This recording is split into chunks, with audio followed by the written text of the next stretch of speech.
তোমাকেও যে সেদিন একটা কথা বললাম না, কি? স্বামী স্বামী একটা বাইক কিনতে চায়, সেটার কত দূর কি করলা? বাইক লাগবে কেন? ওই ভার্সিটি তো কাছে, আর বাইক একটা রিস্কি জিনিস। খোদা না করুক, যে কোনো সময় একটা বড় বিপদ হতে পারে। আবার কিছু হবে না।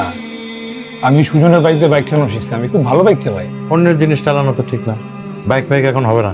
তোমার বাবা একজন রিটায়ার্ড পারসন, সারা জীবন সততার সাথে চাকরি করছে। আর বাইক তো 2-1 টাকার জিনিস না যে চাইলাম আর পাই গেলাম।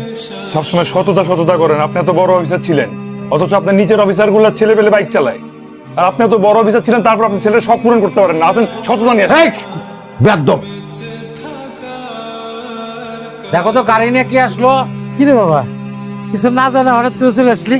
আরে গাড়ি কার? ডেপুটি ডিরেক্টর সাদিক সাহেবের ছেলে। দেখছো কি সুন্দর গাড়ি কিনছে তোমার ছেলে।